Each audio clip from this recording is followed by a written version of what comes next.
Pembangunan Rumah Sakit Pusat Pemerintah atau RSPP NTT yang berlokasi di Kelurahan Manulai 2, Kota Kupang akan dibangun pertengahan tahun 2020. Diharapkan akan menumbuhkan perekonomian masyarakat di sekitarnya.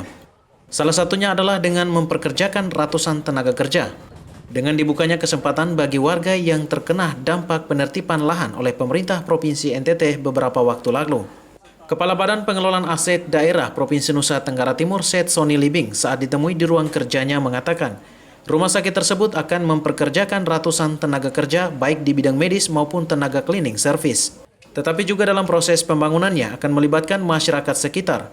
Dengan demikian akan menumbuhkan perekonomian baru bagi masyarakat setempat.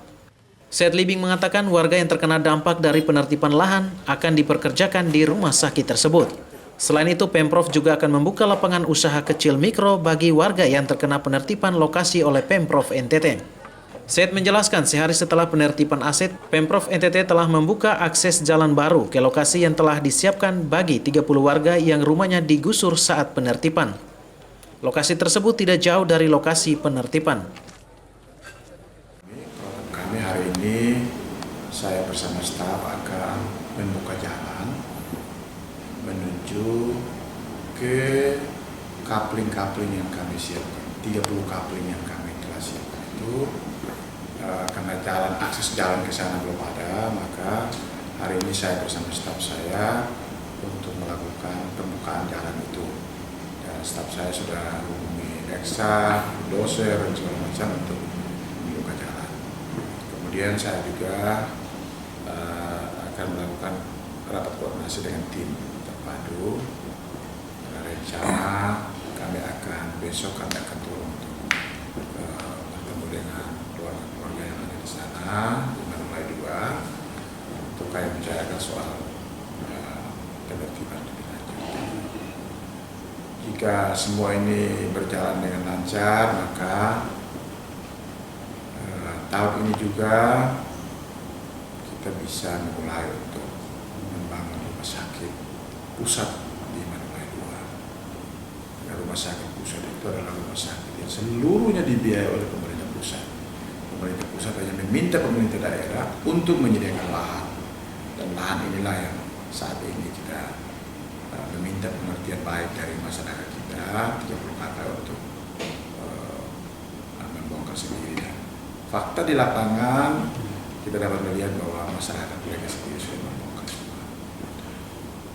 Yang pasti bahwa pemerintah daerah juga bertanggung jawab.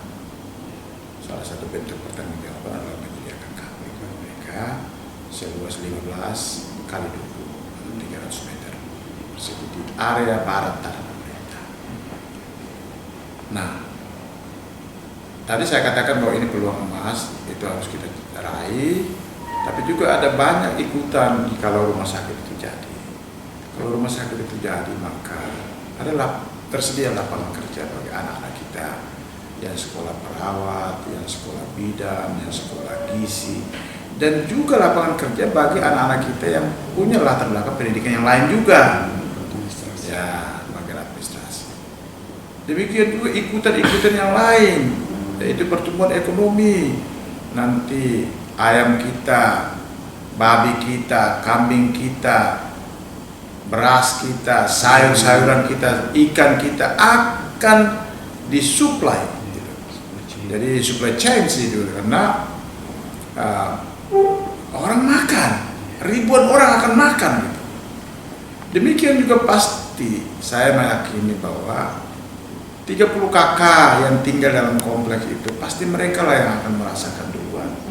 Bukan tak mungkin anak-anak mereka menjadi pekerja di rumah sakit itu. Dan pemerintah ya tidak berjanji, tapi paling tidak pemerintah juga punya rasa bahwa mereka adalah orang-orang yang tinggal dekat rumah sakit. Tentu saja mereka adalah orang-orang yang mesti diutamakan untuk bekerja di rumah sakit itu. Dan pemerintah selalu punya niat baik untuk mereka. Sebab kalau mereka tidak keluar, Pemerintah pusat menyiapkan anggaran sekitar 200 miliar rupiah lebih untuk mendanai pembangunan Rumah Sakit Umum Pemerintah RSUP di Kota Kupang, Nusa Tenggara Timur mulai 2020. Rumah sakit tersebut juga akan menjadi rumah sakit rujukan dari sejumlah rumah sakit baik negeri maupun swasta yang ada di NTT. Patris Kudang Laiskodat, AFB TV melaporkan.